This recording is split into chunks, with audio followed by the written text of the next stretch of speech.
ঘুম থেকেই উঠে দেখলাম আকাশটা বেশ গোমড়া করে আছে, আর সাথে হালকা বৃষ্টি পড়ছে। রোদের তো দেখা একদমই নেই। অবশ্য গতকাল রাত থেকেই দেখেছিলাম ঝিরঝির করে বৃষ্টি শুরু হয়ে গেছে। জানো তো, গত 2-4 দিন ধরে প্রচণ্ড গরম পড়েছিল, 40 ডিগ্রি ছাড়িয়ে গেছিল। তাহলে বুঝতে পারছো তো কতটা গরম। আর এখানে যখনই ভীষণভাবে গরমটা পড়ে, সহ্য করা যায় না, তখনই বৃষ্টিটা চলে আসে। আর বৃষ্টিটা আসার ফলে গরমটা একদম কমে যায়, একটা সুন্দর পরিবেশ বা আবহাওয়া সৃষ্টি হয়, তখন আর কষ্টটা হয় না। আজকের দিনটা ঠিক সেই রকম। Good morning. আজকে দেখো আমি কাদের নিয়ে চলে এসেছি সকাল সকাল তোমাদের কাছে, জ্যাজ আর লিও। আজকে ভাবলাম ব্লগটা শুরু করি ওদেরকে নিয়ে। আমরা আজকে তিনজনই অনেক লেট করে উঠেছি, ওয়েদারটা খুব ভালো, মানে ঘুমানোর জন্য আদর্শ, তাই জন্য ঘুম ভাঙতে আমাদের একটু দেরি হয়ে গেছে। তো দেরি হয়ে গেছে তো গেছে, কিন্তু তারপর আরো আরেকটা সিচুয়েশন হলো যার জন্য আমাদের খাওয়া দাওয়া এভরিথিং দেরি হয়ে যাবে। তোমাদের দেখাচ্ছি কি হলো, দাঁড়াও। ডিশ ওয়াশারটা এখন দুপুর 12টার সময় চালানো হয়েছে। ঘুম থেকে উঠে দেখলে ডিশ ওয়াশারটা এখন চলছে। মানে কি বলবো, আমার না প্রচন্ড রাগ হচ্ছে। ম্যাক্সিমাম ডেজ সকালবেলা উঠে দেখতে পারি ডিশ ওয়াশারটা অন হয়নি, আমি বলার পর তারপর অন হয়, তখন 2 ঘন্টা গালে হাত দিয়ে বসে থাকতে হয়, কোনো কাজ হয় না। আর সকালে উঠেই তো প্রচন্ড একটা তাড়াহুড়ো থাকে, ফুল প্লেজে কাজ শুরু করতে হয়, বাচ্চাদের ব্রেকফাস্ট বলো এভরিথিং। এটা দায়িত্ব হচ্ছে শিলাদিত্যর। তো সবার কাজ ডিভাইডেড আছে। এবার আমি ওকে বলেছি তোমার যদি মনে না থাকে তুমি আমাকে বলবে, আমি তাহলে আমার কাজ, আমারও তো হাজারো কাজ থাকে, ওগুলো ছাড়াও আমি মনে রেখে দেবো যে ডিশ ওয়াশার চালাতে হবে। কিন্তু অ্যাজ ইউজুয়াল ও নিজেও চালায় না, আমাকে মনেও করায় না। তার ফল কি হয়, মানে ম্যাক্সিমাম ডেজের কথা বলছি, নট এভরিডে, ম্যাক্সিমাম ডেজ এরকম সকালবেলা উঠে গালে হাত দিয়ে বসে থাকতো। এখন যেটা করতে হচ্ছে, আর এখন আমি একা দুজনকে নিয়ে, আমার পরপর সব কাজ আছে, মানে আমি কি করবো, মানে এত ইরিটেটেড লাগছে, আমি কি বলবো। আমি তাই জন্য জাস্ট শেয়ার না করে থাকতে পারলাম না।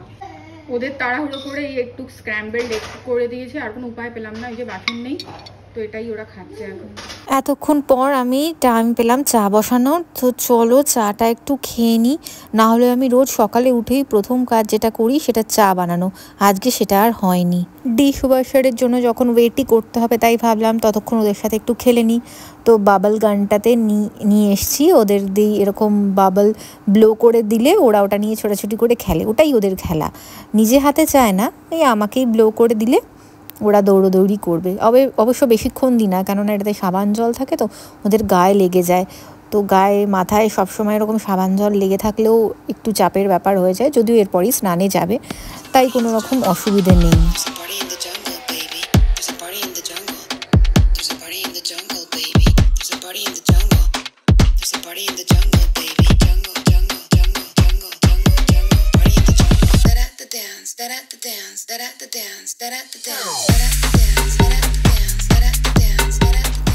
এই যে নিচে ক্যাফেটা দেখা যাচ্ছে ওই রেড কার্ডটার সামনে, এই ক্যাফেটাতে কোনোদিন আমাদের যাওয়া হয়নি।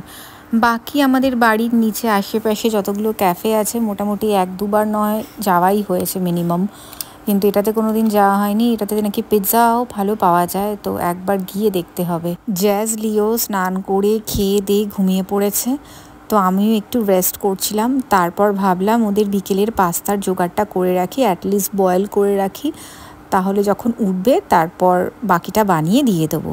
সেই জন্য এখন চলে এসেছি আমি কিচেনে সেটার ব্যবস্থা করতে। আজকে আমি আর আমার জন্য লাঞ্চ বানানোর টাইম পাইনি, আমি ম্যাগি খেয়ে নিয়েছি রাতে, মানে সন্ধেবেলা শিলাদিত্য আসার পর আমি আমার রান্নাটা করে রাখবো। ওই যে বললাম এত দেরি, তারপর ডিশ ওয়াশারের ওয়েট, সব মিলিয়ে আমার আর লাঞ্চ হয়নি। এই যে দুজনে উঠেও পড়েছিল, বাবাও এসে গেছে, তাই জন্য এখন দৌড়ে দৌড়ে দুজনে ছুটেছে। আর লিও তো ওয়েট করছিল বাবা কখন আসবে আর বাবার সাথে ফুটবল খেলে। দেখো আমার মেয়ে এখন ভাইকে জোর করে ধরে জুতো পরিয়ে দিচ্ছে। ও তো আর পারে না সেভাবে অত পারফেক্টলি যে কিভাবে ধরতে হবে, এদিকে আমার ছেলে উল্টে উল্টে পড়ে যাচ্ছে।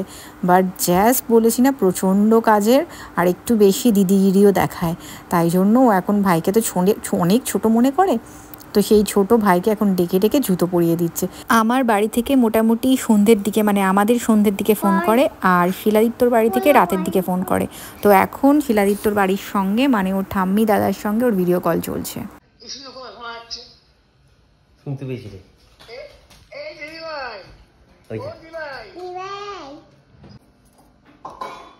কি বলে ডাকছে দাদা?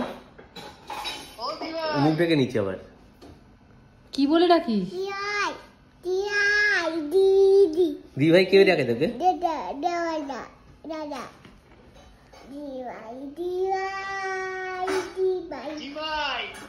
ও দি ভাই, দি ভাই।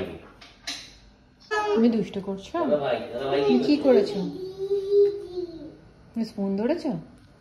কেন?